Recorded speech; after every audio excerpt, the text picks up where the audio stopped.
Hello friends, देखिए आज हम पढ़ेंगे डायरेक्ट और इनडायरेक्ट। और ये बहुत ही अच्छे तरीके से मैं समझाऊंगा आपको। और अगर आप ये वीडियो ज़्यादा से ज़्यादा 5 या 7 मिनट का बनेगा, 10 मिनट के अंदर बनेगा, और ये पक्का इस वीडियो पे अगर आप 10 मिनट दे दिए तो ये डायरेक्ट और इनडायरेक्ट का टॉपिक आपका एकदम फुल क्लियर हो जाएगा। इसमें एक भी डाउट नहीं रहेगा। और अगर डाउट रहेगा भी तो आप कमेंट कर दीजिएगा, मैं उस डाउट को भी क्लियर करूँगा नेक्स्ट वीडियो में। ठीक है, तो चलिए स्टार्ट करते हैं डायरेक्ट और इनडायरेक्ट। तो देयर आर टू वेज, जैसे किसी भी सेंटेंस को बोलने में दो तरीके का मतलब तरीका होता है, डायरेक्ट और इनडायरेक्ट। आप सिंपल भाषा में अगर समझे तो जैसे जो बात हमने कहा उसको आप दूसरे से कहें, जैसे चुगलियाँ। जैसे मैंने कहा कि वो बहुत झूठा है, मैंने कहा राजवीर बहुत झूठा है, तो आपने उसे जाके इनडायरेक्ट वे में कहा कि उसने कहा था कि राजवीर बहुत झूठा है, तो ये हो गया इनडायरेक्ट। तो आप मेरे साथ नोट्स बनाते चलिए, एक कॉपी और पेन उठा लीजिए और मेरे साथ नोट्स बनाते चलिए।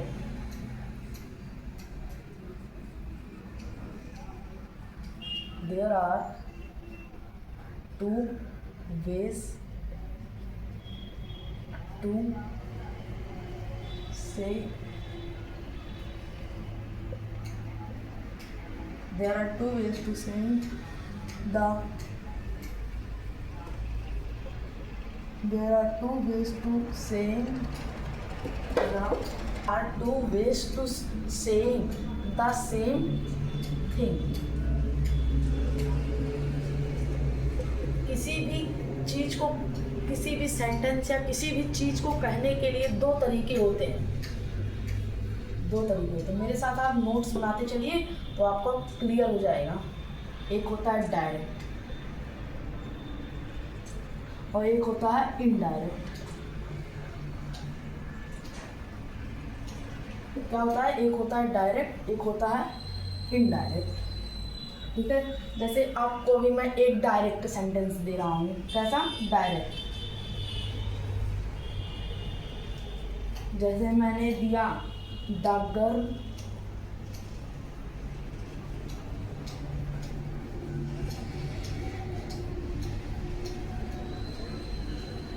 The girl said I am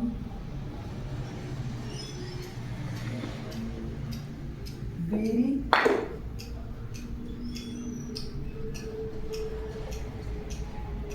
The girl said I am very sorry।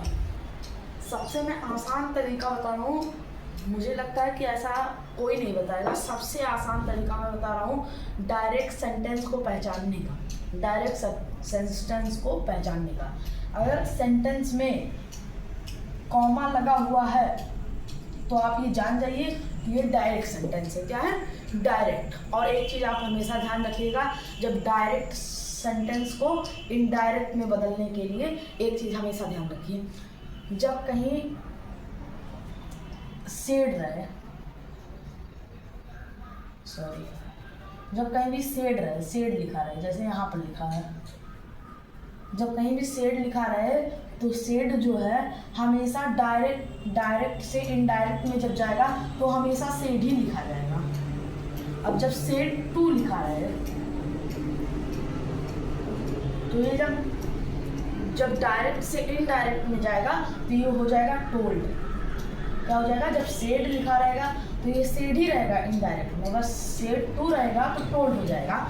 जैसे अगर ये होता the girl said I am very sorry, तो यहाँ रहेगा द गर्ल सेड, ये इतना सेम ही रहेगा। ठीक है, और मान लीजिए यहाँ लिखा होता the girl said to me, तो क्या हो जाता? The girl told. जैसे मैंने बताया सेड टू का टोल्ड हो जाता है, और जब सेड टू रहता तो यहाँ हो जाता टोल्ड हो जाता।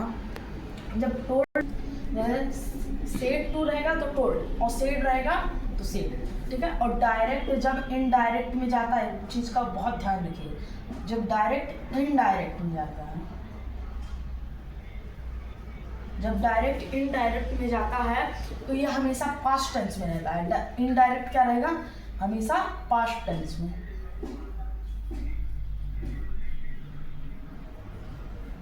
इनडायरेक्ट हमेशा पास्ट टेंस में रहता है।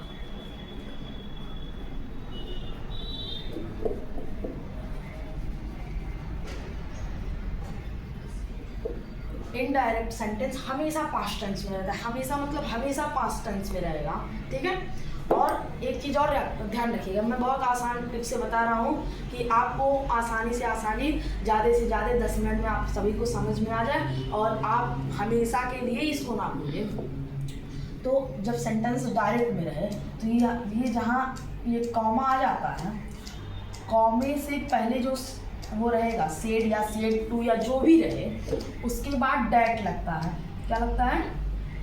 डैट। उसके बाद डैट लगेगा और उसके बाद आई एम जो भी लिखा है उसको करेंगे। तो मैं आशा करता हूँ आप सब इसका नोट्स बना लिए होंगे। मैं आप सभी को एक बार और दे रहा हूँ कि आप लोग लिख लीजिए और उसके बाद मैं आगे का समझाऊँ। तो ठीक है, मैं इरेज कर रहा हूँ। ये सब बहुत अच्छी चीज़ें आप सब लिख लें अपने नोट्स में।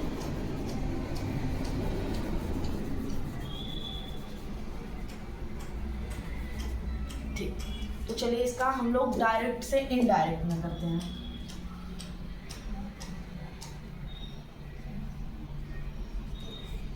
अब डायरेक्ट से जब इनडायरेक्ट में करेंगे तो हमने आपको बताया कि ये सेम ऐसे लिख दीजिए, the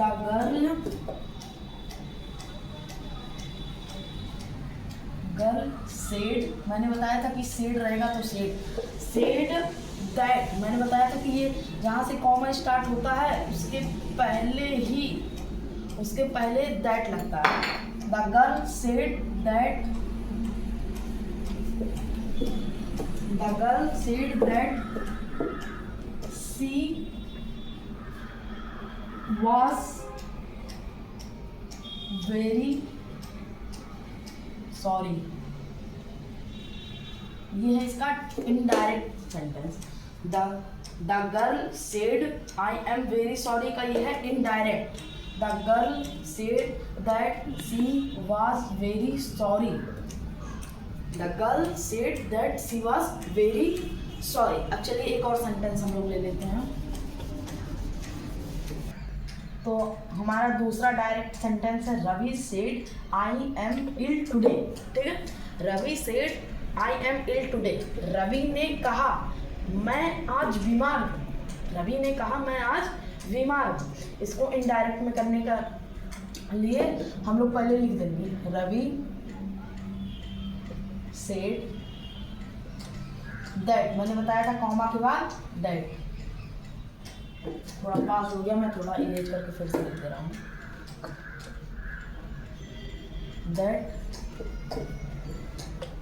that he, Ravi said that he was ill, और मैंने बताया था कि इनडायरेक्ट हमेशा पास्ट में रहता है। किस में रहता है? पास्ट। ठीक है, इनडायरेक्ट हमेशा पास्ट में रहेगा। तो Ravi said that he was ill, अगर हम यहाँ पर टुडे लिख दें तो ये क्या हो जाएगा? रॉन्ग, क्योंकि पास्ट में रहेगा और जब पास्ट में रहेगा तो पास्ट में टुडे कहाँ से आ जाएगा? क्योंकि इसका अर्थ तो हुआ Ravi said that he was ill today.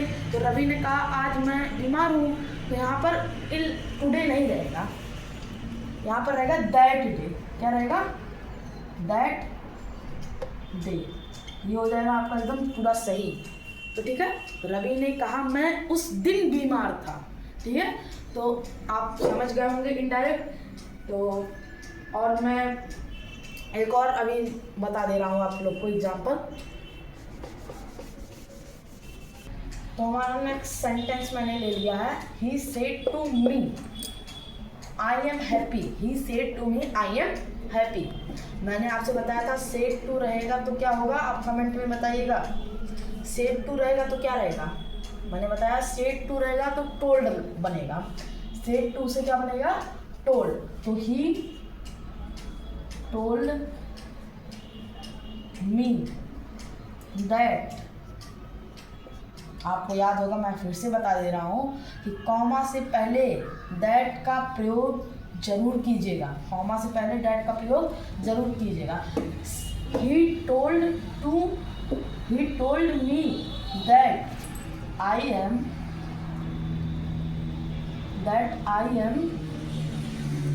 happy।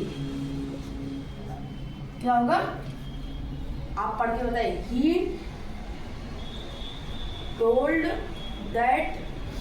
told me that I am happy। ये आपका हो जाएगा एकदम इनडायरेक्ट सही। क्या हो जाएगा, ये एकदम हो जाएगा इनडायरेक्ट सही। और आप भूलिएगा मत, इसका नोट्स बनाते चलिए, आपको बहुत काम आएगा इनडायरेक्ट और डायरेक्ट का। तो आप इसका नोट्स बनाते चलिए। और मैं थोड़ा सा डिफिनीशन लिखवा देता हूँ डायरेक्ट का और इनडायरेक्ट का, कि आपको कहीं कोई पूछे तो आप बता ले जाएं कि इनडायरेक्ट क्या है और डायरेक्ट क्या है, आप उसको डिफिनीशन में बता ले जाएं। तो मैं अभी डिफिनीशन भी लिखा दे रहा हूँ।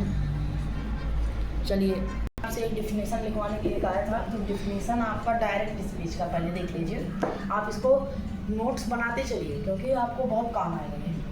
When we quote the actual word of speaker, we put the inverted comma. This is called direct speech। जब हम स्पीकर का जो बोल रहा है उसे स्पीकर कहते हैं। हम जब स्पीकर का एकदम एक्चुअल जो उसने बोला वही हम उतार देते हैं और उसमें इन्वर्टेड कॉमा लगा देते हैं, इन्वर्टेड कॉमा लगा देते हैं, तो उसे क्या कहते हैं, डायरेक्ट स्पीच। क्या कहेंगे, डायरेक्ट स्पीच। और जब indirect speech, when we repeat what the speaker said without quoting his exact word, we do not use inverted comma, it is called indirect speech। जब हम जो स्पीकर ने कहा वो रिपीट तो करते हैं पर उसका सेम वर्ड लेके नहीं चलते, उसका जो कहा वो नहीं लेके चलते। उसमें जैसे हम लोग चुगली करते हैं तो थोड़ा झटका भटका देके करते हैं, वैसे उसमें भी थोड़ा अलग बोलेंगे। तो उसे और इन्वर्टेड कॉमा उसमें नहीं यूज होगा, not use inverted comma, it is called indirect speech. और उसमें कॉमा भी नहीं लगेगा, कॉमा नहीं लगेगा, उसको क्या कहेंगे, इनडायरेक्ट। क्या कहेंगे, इनडायरेक्ट स्पीच।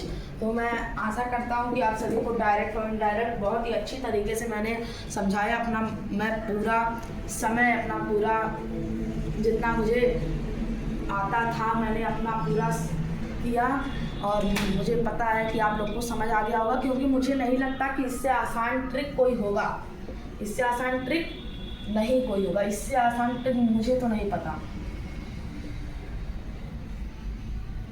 इससे आसान ट्रिक कहीं नहीं होगा।